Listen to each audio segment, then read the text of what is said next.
Trey. Obviously, you got the scrimmage tomorrow.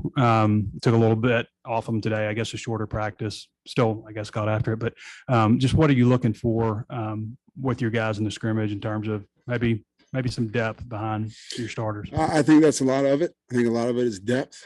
In my opinion, we have a lot of talented players, but they're young.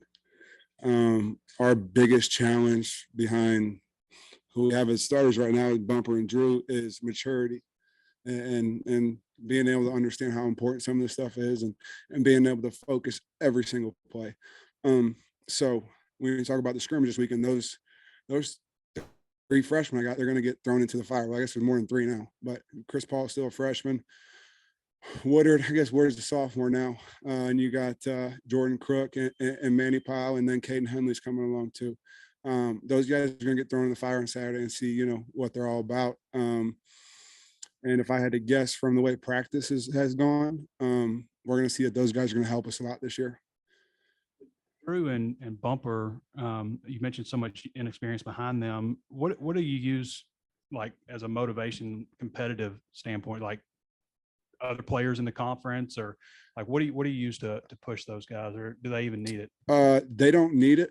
They're very self-motivated. But I just think those guys are they're competing to be the best around. You know what I mean? It's when you become a starter and you have experience like those two, you're no longer necessarily, your focus isn't climbing the top of the depth chart. It's climbing the top of every chart. All right. So there's a lot of that. Both of those have a lot of goals after, this year, next year, whatever year it may be. And they're working towards that. And so I think, I don't think that's where their brain is. I think their brain's just focused on every day getting better. Especially a guy like Bumper who, let's be honest, he started 1 game last year. Great player. He started 1 game last year. He had worked his butt off all year last year, never complained once. And so he's kind of got that mindset from last year. He showed up every day last year, kind of mad at me, and I liked it, and it made him a really good player. So he's kept that, and I don't think that'll never leave him after last year. Talk about Chris Paul Jr., how much strides he's made from last year to this, because he, as you say, he's a freshman, but he was here last year. Yes, Chris Paul's ceiling is extremely high. He's a very, very, very good football player. Chris Paul, it's all about maturity with him. It's all about maturity and being disciplined, doing things right when you're supposed to do them. And he's gradually getting there. And with him, it's not a mental thing at all. It's a mental toughness thing. It's a play after play. Can I refocus and not worry about what happened the last play? Maybe I did something wrong. Who cares? Doesn't matter anymore. It's the maturity part that when Chris Paul develops that on a consistent basis, he's getting better. And I'll tell you, Caden Henley, Grant Morgan, and Bumper Pool all they did wonders for that kid last year. They did wonders for him. Chris being able to sit in the back of that room and watch those 3 guys, he might come up here and say, I had something to do with it. I had nothing to do with it. He sat there and watched what those guys do, and he tried to emulate it. Okay, and now the challenge is, Bumper and Drew are here, but Hayden and Grant aren't here. Can you keep up the pressure you had on you last year to continue to get better? Is he? He's great when you got him from Duncanville, but is he maybe ahead of where you thought he would be, or about there? I knew Jordan was a special player in high school. And he's got here and done kind of what I expected and then some. He's extremely bright, football IQ. He takes the game extremely serious. His maturity is beyond his years for sure. And with him, he's going to play a lot of football for us this year. We're going to need Jordan Crook in a lot of different situations, and he's ready for it. But again, with him, it's the maturity. It's breaking bad habits from high school. It's knowing I got to do what I got to do on every single play. And he's such a playmaker that he'll see the ball and go get the ball. And sometimes that's awesome, and sometimes that'll backfire on you. So there's things that we're working with him, but he is He's very far along. He's going to help us out a lot this year. You'll see Jordan Crook a lot this year. No doubt about it. How nice has it been to get Manny Powell out there this fall, and what have been your early impressions of him? Oh man, Manny is first off, he's an awesome kid. It's hard to not say many good things about Manny because his background and where he came from, all the stuff he's been through in his life, but and extended to the ACL injury too. But Manny's came back this fall and gotten better every single day, and like exponentially better. You're talking about a kid who's 6'3", 240 pounds, and the nutritionist is telling him he needs more body fat. Okay. Yeah. And he likes to eat a lot of candy too. I wish I had that problem. I don't have that problem. So one thing that we all have to sit back and realize is Manny Powell's been through, I guess, 7 practices now, in his college career. And he's had to sit out most of last year. And the strides he's made in 7 practices are, I have a lot of confidence in that he's going to be a really good player. And he's continuing to work to help us out on defense, and he's going to be a heck of a special teams player this year. He's one of the strongest kids I've ever seen in my life. Even though he wasn't able to go through practice during the spring, how much did being here and being able to be a part of meetings and things like that maybe benefit him? A lot, a whole lot, because he's sitting there every day listening to everything. And, when you're injured and you're just sitting there, you can kind of get your mind away from things. But we made sure he sat and sit in front of everybody. But if you came in our meeting room, Manny Powell answers every single question I ask, every single one. Okay. And so all spring he was answering every question in the room. Okay. So Manny could sit there and answer them. And, at some point when you're injured, you're not practicing, that's all you can do. Right. So everybody sat there every day, and they still do to this day, and listen to Manny answer every single question. And last year that guy was Chris Paul.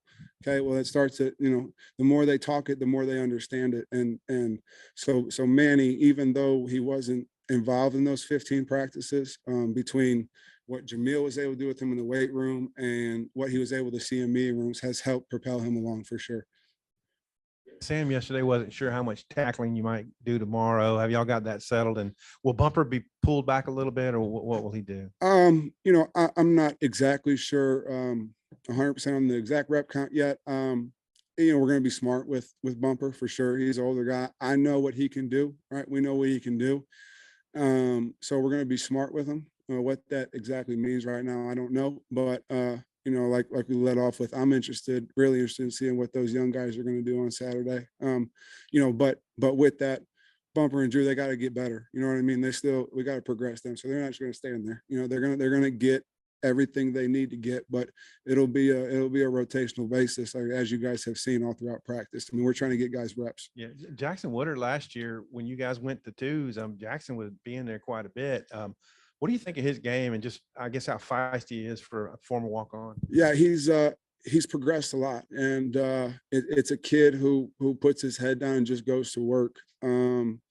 Doesn't complain. He's made a lot of changes to his body, coming from high school to now. A big challenge we had with him was, I remember on his visit when we first got here, is 180 pounds. We were looking at Jackson like, oh man, and then he comes in and he's 230 pounds, probably 5-6 months later. Okay. Well, that's awesome, because the linebacker is supposed to be 230 pounds, right? But your body's not used to carrying that. Okay. So he had to learn how to carry it. And then he got up to 235 pounds and has learned how to carry it. And me and him had a conversation and said, hey, I think you might be able to move better if you lose a little bit of weight, get somewhere more natural for you. I want to say he's about 228-ish, in between there and 230 right now, which is a really good weight for him. And he's moving better than he ever has. He's a tough kid. He's a competitive kid. And getting his weight where he needs to be, and his movement skills and everything he's done in the weight room, he's put himself in a position to really, play for us. To really be one of the guys that we count on. In this league, it's going to take a lot of guys, and with the talent we have in our room this year, I think there's multiple different things that multiple different guys can do, and we're going to use everybody to their best ability. And for us, that's going to require a lot of thinking and a lot of pressure on our guys, but they can do it. Heard from some of the guys that Drew Sanders is an elite pass rusher. I'm curious, just from your perspective, what you've been seeing through 7 practices. Yeah, he's definitely an elite pass rusher. You know, it's amazing. People don't recognize how hard it is to do what Drew's doing right now. Drew went from playing, 4-eye defensive end, outside linebacker, sitting on the edge every play, to being in the middle of the action. There's a lot going on in there. So your eyes are all in a different place. And to be honest with you, it took Drew about a week and a half till we started watching film. You're like, oh God, this kid's good. Right. And so Drew, pass rushing, yeah, he's very good at that. But the reality of the situation is a lot of his plays are going to be off the ball.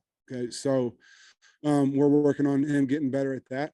And he's progressed every day. He's a very, very, very talented player. A lot of my challenge with Drew is getting him to trust and believe how talented he is. And once he does that and lets it loose, and once he gets the reps there in the middle and he's not thinking about what he's got to do, he can do some special things. I guess just looking at, from your perspective, looking at Bumper's game as a whole, is there like an area that you want him to continue to improve on that could, I guess, make him maybe more productive than he's been? Yeah, I mean, obviously there's, as a football player, you can never be too fast or have your body in too good a shape. Okay, so you can always progress there, and he has. There's other things in terms of, there's other things in terms of being athletic, is what I'd say. So learn how to play with your knees bent. Okay, people think athleticism is doing backflips and running around. No, it's can you play with your knees bent, not bend at your back and bend at your knees. It's can you move your hips? Can you pass rush? So just a little tiny details are things that he's still working on to get better. And it's that and making the game easier. There's a lot of ways as a linebacker where you can get to a point where you can line up and it's really, okay, are they going to run or pass? I go this way or that way. Okay. Well, you can do that really fast if you know exactly what you're doing, you're in the right spot. So the more you can be in the right spot, the more it puts yourself in position to make plays, and it puts yourself in the position where if I get blocked or if I take on a blocker, now I'm in a better position to take them on. So there's little tiny details like that me and him work on every day. And that's really, a kid made 125 tackles last year. That's a lot. That's a whole lot. Okay. So going from, say, tackles aren't the all end all be all. You want to go from 125 to 150. Well, it could be this big of a difference. And so for him, it's making sure his body's going to be able to withstand the entire year and be healthy. And it's those little tiny little details where, he's to the point where he's had all the reps. And so now you can, at some point you come in and the freshmen are doing addition and subtraction. Okay. He's doing like multivariable calculus now. Okay. Think of it that way. All right. So if you know what that means. Manny's body fat was down to percentage-wise for him? I want to say he's somewhere in the 6 or 7% at 240 pounds, which is freakish to say the least. Now, when you said Bumper was mad at you, I mean, were you joking or? No, and no, not at all. Not at all. Not one bit. First off, I have a ton of respect for the kid because of last year. Nowadays they got this deal called the transfer portal, and people like to take the easy way out and find easy things to do. Okay. Right. So you don't think something's working out or you're not happy with your situation. Right. Well, everybody gave you an exit door now, easy way out. He's stayed in my office every single day, never once complained. All he wanted to know is how can I get better? How can I do this? How can I do that? And, he's a competitor, and if you look at our rep count from last year, okay, they're all pretty equal. I think Hayden had about 50 more than Bumper, and Grant may have 50 more than Hayden, something like that. Okay, but they're all equal. We really didn't have, two guys start on the field. We didn't have starters. Okay, so a lot of it went down to him not worrying about when he was going to go on the field and showing up every day to get better, and also him trusting me that we were going to work together, all three of us in that room, so that everyone was the best they could possibly be. So yeah, he was mad. I mean, you start for 3 years, and you know, they finally understood that it's more of a mental thing than it's a real thing, right? Most of the time you see on the games when they flash up the starters, Bumper Pool is up there. Okay. It's a mental thing. And they realize that after a while, but you want to be a starter, right? You want your video up there. You want your name up there, all that stuff. At the end of the day, does it matter? No. You play 50 snaps, Hayden played 50 snaps, Grant played 53, probably. Okay. But as a competitor, you want to be that guy. Okay. So yeah, he was mad at me, but he never once ever complained. And he never once showed up a day not ready to work, like, oh, I'm here, I'm this, I'm that. I've been doing this for how many years? Never, ever, ever. And I have a tremendous amount of respect for that kid for that. And I think the drive he had last year every single day is carried over into this year. And I think it's made him a really, really good football player. Mad if he never complained. I'm a smart man. Hold on. Sometimes I'm smart. Okay. You know, I played football too. Okay. In college, I understand. Okay. I know how people feel. I know how these kids feel. I know what they think, even if they don't tell me. All right. You know, it's obvious. And I also know the competitive drive that everyone has. And you can't be an all SEC player if your competitive drive isn't through the roof. Okay. So to think that he enjoyed any part of that would be crazy to me, but he did it, and it made him a really good football player. A little bit of motivation, and Hayden was good enough to earn the spot. It's a lot of things. It's how do they work together as a group? It's you know, Hayden was an explosive player. Honestly, I think as we went, it's like Hayden was an explosive player, and he started out the game and he would go smack somebody and everybody can get excited. And then I got Bumper sitting right next to me, and he's like a bull in a cage, you know, and he's like, when am I going? When am I going? When am I going? Right. Well, then driving in the game, you release the bull, and now everybody's just rolling in a circle. Okay, so they all were incredible football players and work so well together, and they've done wonders for the linebacker room at the University of Arkansas, because in my opinion, the reason why Jordan Crook and Manny Powell and Caden Henley wanted to come to Arkansas was because of Bumper Pool, Hayden Henry, and Grant Morgan. Okay, so they saw the way they played and how they did things, and they wanted to be in that position. And so, you know, those guys, they did that for our room, and also they saw everybody that sat in the back of our room saw that those three guys who were seniors, they shared all the work, and it made each one of them better that they did that. And none of them complained one time. Okay. So now, honestly, if you watched our practice, we got five guys going in with the ones right now. Okay. 5 different guys. If you've been in our practice. Okay. No one bats an eye. No one complains. No one says, oh, I'm going with the Tuesday set. You know, nobody, because they saw the guys do it before. Okay. And if you want to complain about being second string, well, guess what? Bumper Pool is all SEC, all American. Okay. So you got to go somewhere down the road with that conversation.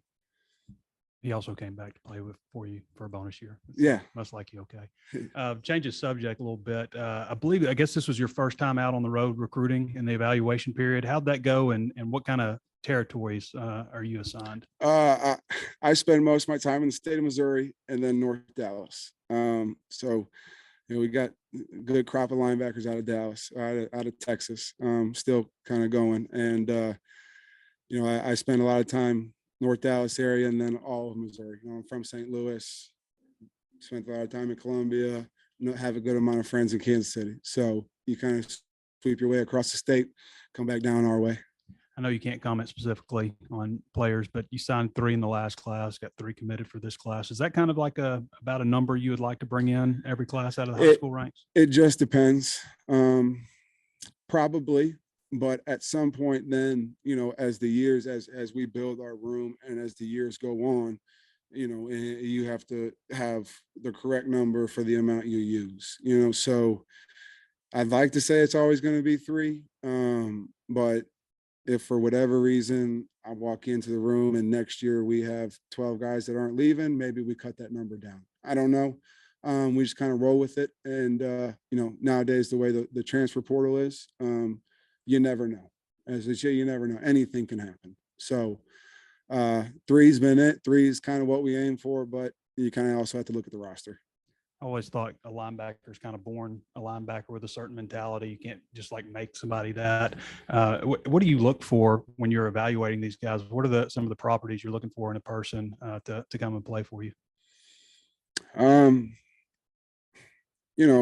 At first, I think you have to be a good person, because that takes you a long way.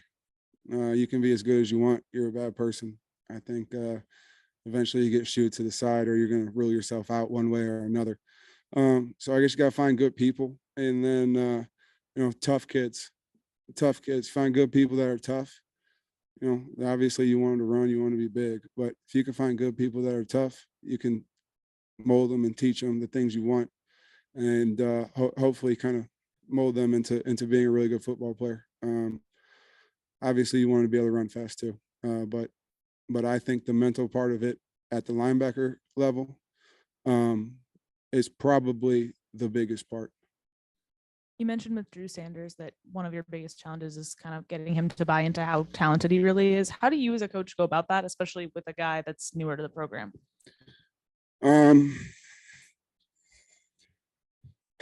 It's easy to get frustrated, especially as a linebacker. It's easy to get frustrated when you don't make every single play. Sounds crazy, okay? But when you don't make every single play, when you do something wrong and you know it, they're smart kids, right? So when they do something wrong, they know it, and it's easy to get down on yourself and think about that, right? So the challenge I've had to many of the guys, and a lot of that's in the maturity of the young guys too, is you can't let one mistake turn into two, right? So a lot of guys, the young guys, they screw up, and then they go and they line up, and they're still thinking about the mistake they just made.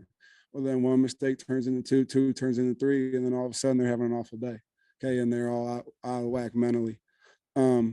With Drew, a lot of it is just, getting him to trust that the things he needs to do fundamentally as a linebacker will take care of themselves, meaning he'll make plays just by doing what he has to do. And it's getting him to not be frustrated that maybe the ball doesn't come to him every time. And so that he stays disciplined in doing what he's supposed to do. Because in our defense as a linebacker, if you do what you're supposed to do, history says you're going to be pretty successful. So it's just trying to get him to understand that and not get frustrated when one thing goes wrong. He's learning. So as anybody's learning, you're going to make mistakes. And I think the only way to learn in football is to make mistakes. And I think that's why I'm a football coach, because I screwed up so many times and I had to learn how to fix it. And so I'm being honest. So I had to fix all the mistakes I made in my life. And so now I know how to fix mistakes kind of. And I think that's, why I'm okay at this job. So just getting Drew to understand that mistakes are going to happen and just keep on moving on, keep on going. With Drew, I think you said it was about 7 practices where you realized, okay, this guy's really good. Was there ever like a particular play or anything that you were like, okay, wow, this guy's really good? I mean, no, not really. I mean, you see it every day. He is who he is every day. And it's easy to see that once the pieces are put together, what the finished product is going to look like. And I think a lot of it came out in that spring game. In the spring game, he was making a lot of plays, just being himself. So I think it came out there, but he does it every day. It's just getting him to trust that incrementally getting a little bit better, a little bit better, a little bit better is at the end going to be what makes him very, very good. Last year between Grant, Hayden, and Bump, I think they played about 90% of your snaps. Do you envision a 3-man rotation usually, or could that be expanded to, you said 5 guys earlier? Yeah. It can change based on who's in the game and what's going on. But we'll see. We'll see. I think, we got a good amount of guys that can go and play in a game right now. I think Bumper and Drew can take a large load. But to last a 12-game season in the SEC, they're gonna need to go in and out. And so I can't tell you if it's gonna be 3 guys right now. I think we got more than that, to be honest with you.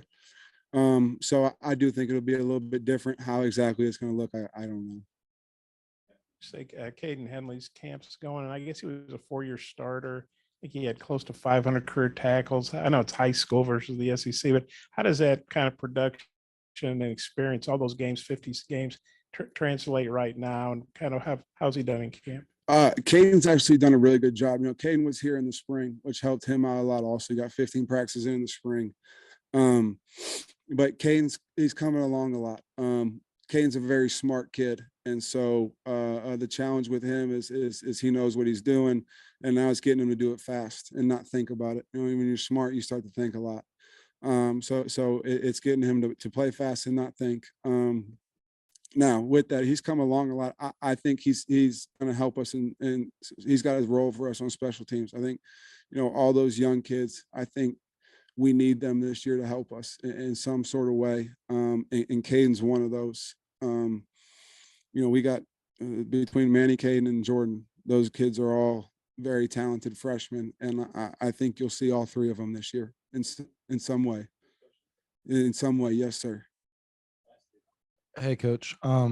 You spoke a little bit about the type of person that you're looking for when you're recruiting, and also the committee approach. Is the committee approach that you guys kind of rolled with last year something that you think draws high school kids into you and into the system as a whole?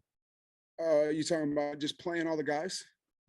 What 300 tackle guys last season? Is that something you think draws guys in? Well, that part does. That part's nice. You know, that part helps. But that's from a production standpoint. I think it helps a little, but I think it shows people that we're willing to, you know, as a coach in a game situation, the guys you put on the field, you better trust with your life. You know, your life's on the line, right? If we don't do good, I got to go home and I don't get paid, right? I don't get to have a job, okay? So when I send the kid out there, like, I'm trusting my life in him, okay? So that's hard to do. All right. But I think last year with those three guys, I did trust them with my life. Okay. And having them be able to rotate around like that, it gave me more trust in being able to do that. And I think, you know, just having, I guess, if I'm a recruit, having a coach that you know is willing to do that, I think that helps because you know more than two guys are going to play. Good. Thank you, guys.